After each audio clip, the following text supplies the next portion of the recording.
मेरा नाम है मेहरुनिशा। आपका मेरे चैनल पर स्वागत है। जवान होते लड़कों को राह पकड़ाने में माँ बाप को ज़्यादा मेहनत करनी पड़ती है। अगर माँ और बाप दोनों में से एक का साया उस उम्र में ना रहे तो वो फौरन ही गलत राह पकड़ लेते हैं। फिर वो नहीं देखते कि रिश्ता कौन सा है, और हर रिश्ते का एक दायरा होता है। उस दायरे को बने रहना ज़रूरी है, वरना उसका खामियाजा बहुत ही दर्दनाक तरीके से भुगतना पड़ता है। सुनिए सुरभि की ये दर्दनाक कहानी। मैं जिस घर में शादी करके गई थी उस घर में मेरे पति, मेरी सास और एक छोटा देवर आदित्य था। मेरे ससुर जी नहीं थे। मेरी सास ससुर जी के मरने के बाद ही एकदम अल्हड़ हो गई थी। सारा दिन मोहल्ले में फिरती रहती।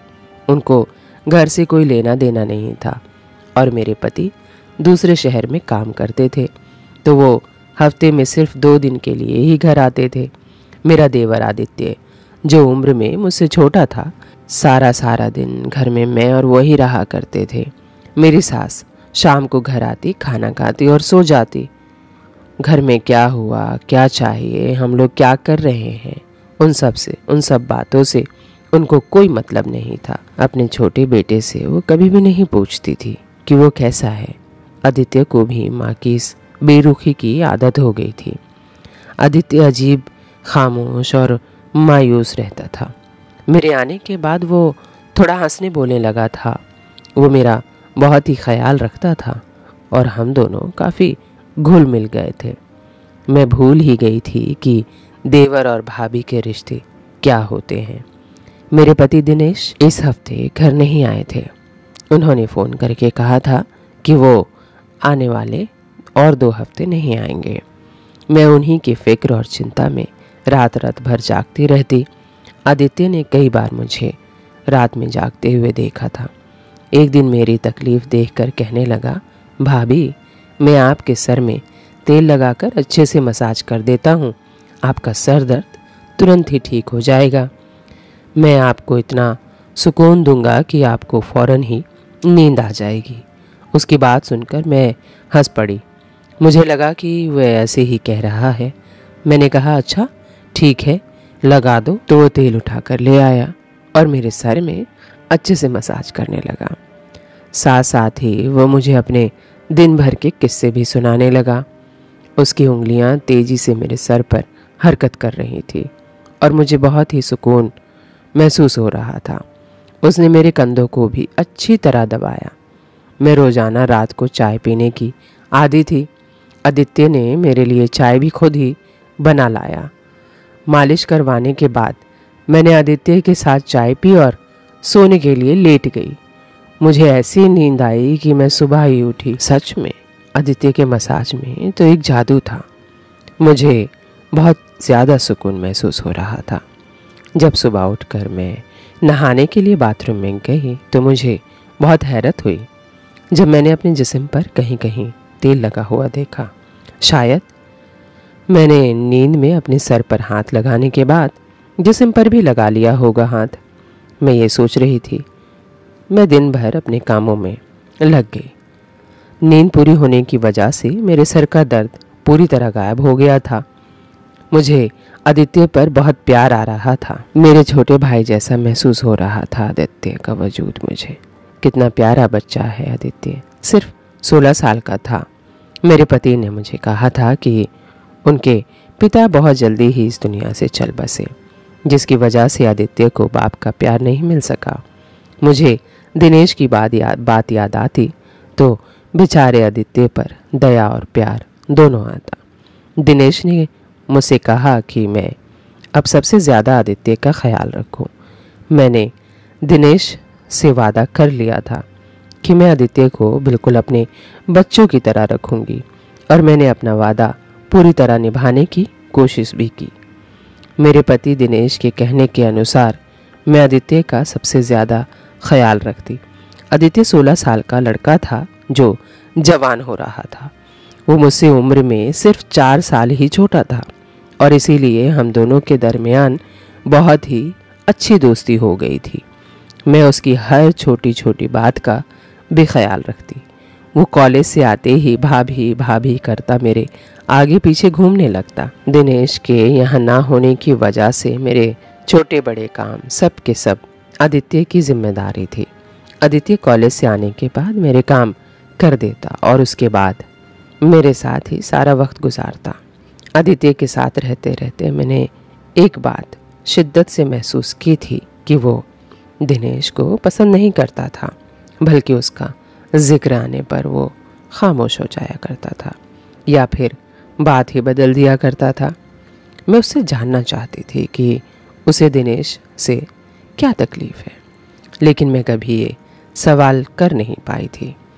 ज़िंदगी बहुत अच्छी गुजर रही थी, लेकिन दिनेश के बगैर मुझे रात रात भर नींद नहीं आती थी और मैं सारी रात करवटें बदल बदल कर गुजारती। कभी कभी तो मेरा दिल चाहता कि मैं दिनेश के पास ही चली जाऊं, लेकिन ऐसा फ़िलहाल मुमकिन नहीं था। इसीलिए मुझे सर में दर्द रहने लगा।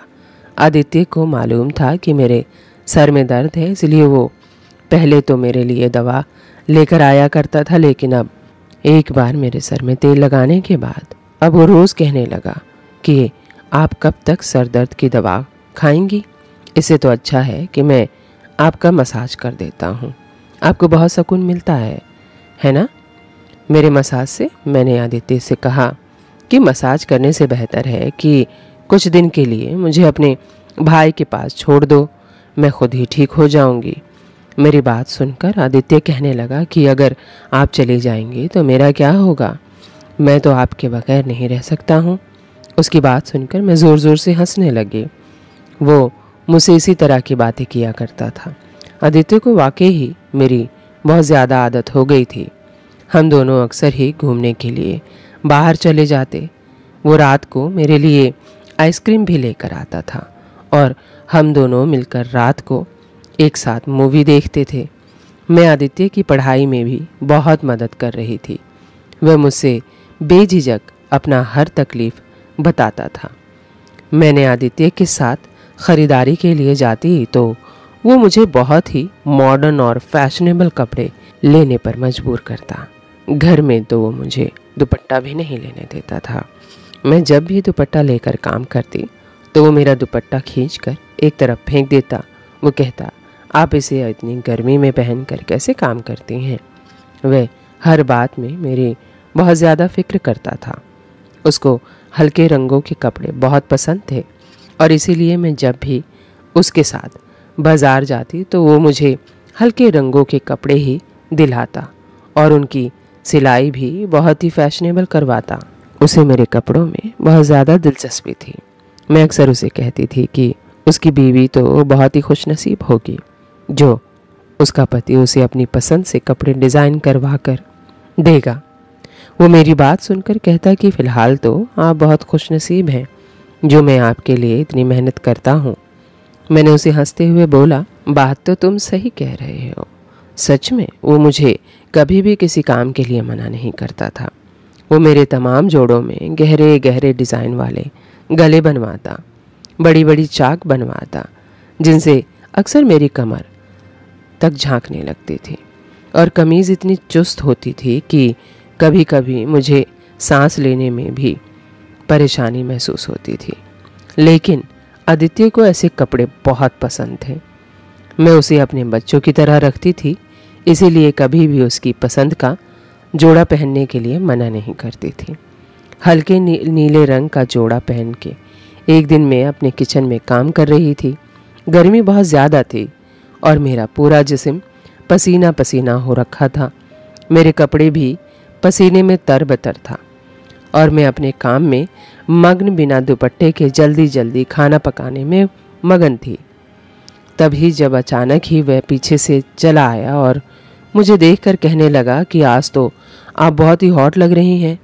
उसके इस बात से मैं शर्मिंदा सी हो गई और जल्दी से अपना दुपट्टा ढूंढने लगी। तभी वो कहने लगा कि मैं तो मजाक कर रहा था, भाभी आप आराम से अपना काम करें, और वो किचन से चला गया। जब दिनेश 1 महीने बाद सिर्फ 2 दिन के लिए वापस आए तो उन दिनों आदित्य मुझसे बहुत ही कम बात कर रहा था और सारा वक्त पढ़ाई में मग्न था।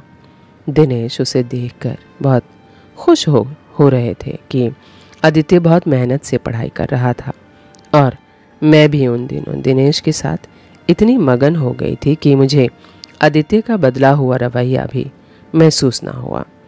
दिनेश बस 2 दिन ही मेरे साथ गुजार कर वापस चले गए और कह गए कि मैं फिर अगले महीने आऊँगा। आदित्य फिर मेरे साथ पहले की तरह पेश आने लगा। वो मेरे मामले में थोड़ा ज़िद्दी सा हो गया था। वह चाहता था कि वह मुझसे कुछ भी कहे मैं फ़ौरन उसकी बात मान लूँ। उसके दोस्त के भाई की शादी थी और वो मेरे पीछे लग गया था कि मैं भी उसके साथ चलूँ। पहले तो मैंने मना कर दिया था, लेकिन जब उसका उतरा हुआ चेहरा देखा तो मजबूरन मैं मान गई। लेकिन मैं सोच रही थी कि उसके दोस्त के भाई की शादी में मैं जाकर क्या करूँगी। लेकिन वहाँ जाकर मुझे बड़ी हैरानी हुई। आदित्य के सभी दोस्त मुझे बहुत अच्छी तरीके से जानते थे और इस तरह मिल रहे थे जैसे हम बहुत बार मिल चुके हैं। आदित्य का एक दोस्त कह रहा था कि आदित्य हर वक्त आपका ही जिक्र करता रहता है और वो आपकी बहुत तारीफ करता है। वह सब मुझसे मिलने की ख्वाहिश रखते थे और मुझसे मिलकर उन लोगों को बहुत खुशी हुई थी। उन्हें वापसी पर मैंने आदित्य से पूछा कि तुम अपने दोस्तों से मेरे बारे में ऐसी कौन सी बातें करते हो जो सब मुझे इतने अच्छी तरीके से पहचानते हैं। आदित्य कहने लगा कि आप तो मेरी सब कुछ हैं, मैं हर वक्त आपकी ही तो बातें करता रहता हूँ। उस वक्त मैं आदित्य की बात का मतलब समझ नहीं पाई थी, लेकिन जिस दिन मुझे उसकी बात का मतलब समझ आया मेरे कदमों तले से ज़मीन निकल गई थी। आदित्य रोज़ रात को मेरा मसाज कर रहा था और मैं सुकून की नींद सोने लगी थी। लेकिन जब अगले दिन मुझे अपने जिस्म पर जगह जगह तेल के निशान मिलते तो मैं हैरान हो जाती और इसीलिए एक रोज़ मैंने अपने कमरे में कैमरा लगा लिया और आदित्य से मसाज करवाने लगी। मसाज करवाने के थोड़ी ही देर बाद मुझे हमेशा की तरह नींद लग गई और सुबह उठकर जब मैंने कैमरे की रिकॉर्डिंग देखी तो मेरी सांस रुक गई। मैं सोच भी नहीं सकती थी कि आदित्य मेरे साथ ऐसा भी कर सकता है। मैं तो आदित्य पर बहुत ज़्यादा भरोसा करती थी और उसे अपना छोटा भाई समझती थी, लेकिन उसने देवर भाभी के रिश्ते का लिहाज भी न रखा। वीडियो में आदित्य मेरा अच्छी तरह मसाज कर रहा था और फिर वो मेरे लिए चाय बनाकर लाया और चाय पीने के बाद आदित्य कमरे से निकल गया और मैं सोने के लिए लेट गई। थोड़ी ही देर बाद मुझे इतनी गहरी नींद लग गई कि आदित्य कमरे का दरवाज़ा खोलकर दोबारा अंदर आया और मैं दरवाज़ा खुलने की आवाज़ पर भी ना उठी। उसने अंदर आने के बाद कमरे का दरवाज़ा लॉक किया और मेरे करीब चला आया। उसके बाद जो कुछ मैंने देखा मुझे अपनी आंखों पर यकीन नहीं आया। आदित्य ने कुछ देर तक खामोशी से बैठा मुझे देखता रहा। उसके बाद अपनी उंगलियों से मेरे चेहरे को छूने लगा। मैं बेजान लाश से उसके सामने पड़ी थी। उसने अपने मोबाइल फ़ोन को निकाल कर मेरी बहुत सारी तस्वीरें खींची और उसके बाद उसने धीरे धीरे मेरी कमीज़ को मेरे बदन से अलग कर दिया। तेल की वो शीशी जो वो मसाज के लिए लाया था कमरे में ही रखी थी। उसने अपने हाथों में तेल लिया और मेरे बदन पर मलने लगा। थोड़ी देर बाद उसने मेरी इज्जत को तार तार कर दिया। उसने हम दोनों के बीच मौजूद तमाम दीवारों को गिरा दिया था।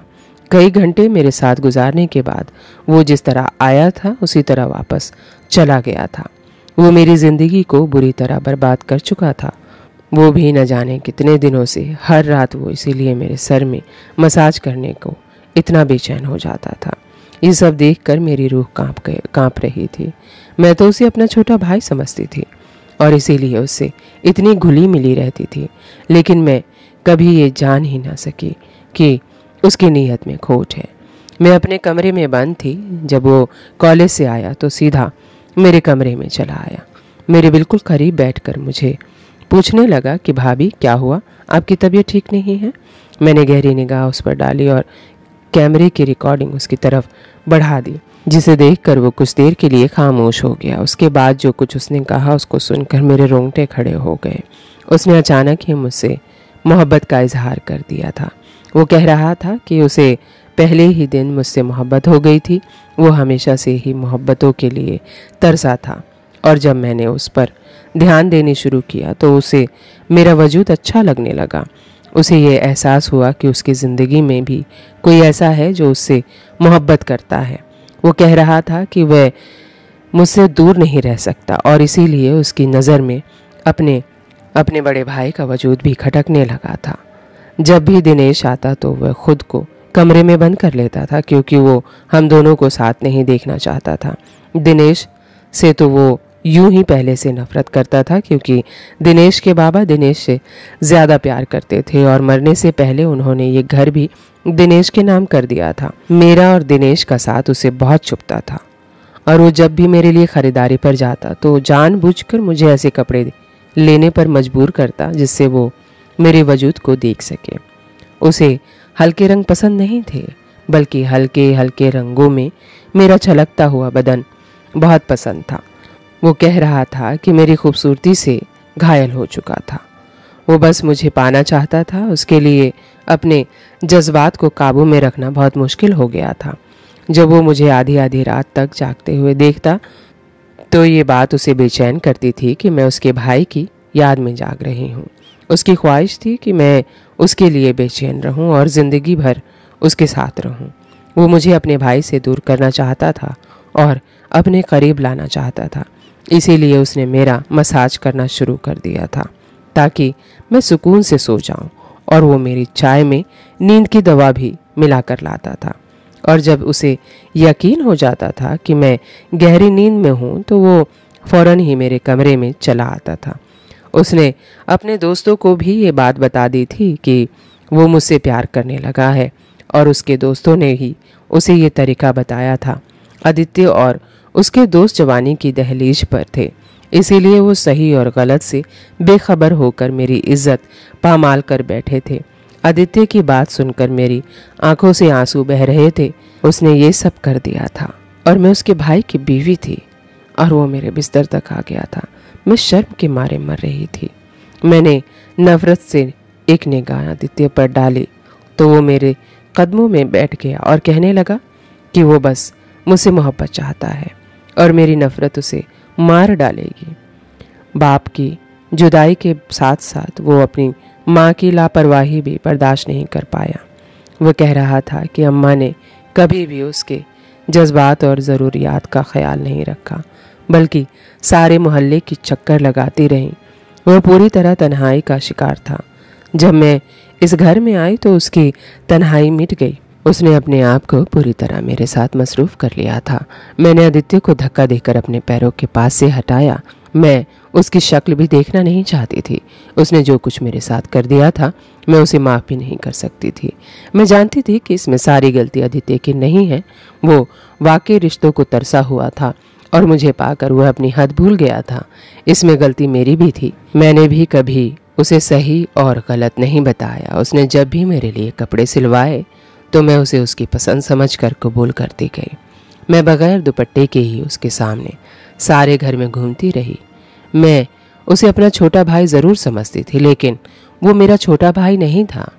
मेरे और उसके बीच देवर भाभी का रिश्ता था और मैंने इस बात का ख्याल नहीं किया था। आजकल के दौर में जहाँ 13 साल का बच्चा भी हर बात से पूरी तरह वाकिफ़ होता है, मैंने कैसे सोच लिया कि मेरा 16 साल का देवर एक छोटा सा बच्चा है। मैंने उससे कहा बेहतर यह है कि वो मुझसे दूरी बना ले और मुझे अपनी शक्ल तक ना दिखाए। मेरे लिए उसके साथ एक छत के नीचे रहना मुश्किल हो गया था। आदित्य ने मुझसे फरियाद की थी कि मैं ये बात उसके भाई को ना बताऊं। मुझ में तो खुद इतना हौसला नहीं था कि मैं दिनेश को इतनी बड़ी सच्चाई कैसे बता सकती थी। वह बहुत शर्मिंदा था और अपने कमरे में चला गया, लेकिन मैं खुद भी अपनी नज़रों में गिर गई थी। मैंने फ़ौरन दिनेश को फ़ोन मिलाया और उनसे कहा कि अब मैं उनके बगैर नहीं रह सकती। या तो वो खुद वापस आए या मुझे अपने पास बुला ले। मेरी बात सुनकर दिनेश पहले तो हैरान रह गए कि मुझे अचानक क्या हुआ, लेकिन जब बार बार मैं कहने लगी तो वो कहने लगे कि वह जल्द ही मुझे अपने पास बुला लेंगे।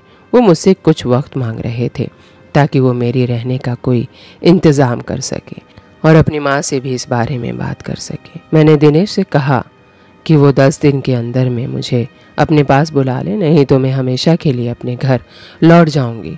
दिनेश ने वादा किया कि वो 15 दिन में आकर मुझे अपने साथ ले जाएंगे। मैंने ये 15 दिन खुद को कमरे में बंद करके गुजारे। मैं आदित्य की शक्ल भी नहीं देखना चाहती थी और जो कुछ हो चुका था मैं उसे पूरी तरह भूल जाना चाहती थी। मेरी सास को अब भी अपने घर का होश नहीं था। उन्हें अपने घर से ज़्यादा मोहल्ले की फिक्र थी। अगर वो दूसरों की खोज में रहने के बजाय अपनी औलाद का ख्याल रखती तो शायद आदित्य यूँ इस चीज़ का शिकार ना होता। आदित्य के अकेलेपन का शिकार होकर अपने रास्ते से भटक गया था। हर रिश्ते की एक हद होती है और मैंने अपने और आदित्य के रिश्ते की हद को भुला दिया था और इसी का खामियाजा मुझे भुगतना पड़ा था। मैंने अपने कमरे में सारे पुराने लिबास जला दिए। अब मुझे एहसास था कि मैं इस घर में एक गैर के साथ मौजूद हूँ और मुझे अपने आप को उससे ढक कर रखना है। कभी कभी हम बहुत सी चीज़ों को बहुत छोटा समझ लेते हैं, लेकिन वो इतनी छोटी होती नहीं है जितनी की नज़र आती है। मुझे अपने दुपट्टे की कीमती होने का एहसास आज हुआ था जब मैं लुट चुकी थी। रिश्तों में हम बहुत लापरवाह हो जाते हैं जिसका खामियाजा इस तरह भी भुगतना पड़ता है। उम्मीद है मेरी ये कहानी आपको अच्छी लगी होगी। तो चलते चलते 2 लाइन कह देती हूँ कि भरोसा करना अच्छा होता है, लेकिन कभी कभी किसी पर भरोसा नहीं करना आपको सुरक्षित रखता है। वीडियो अच्छी लगी हो तो चैनल को सब्सक्राइब कीजिएगा, लाइक कीजिएगा, शेयर कीजिएगा और हाँ, बेल आइकन को दबाना बिल्कुल मत भूलिएगा। Thank you for watching.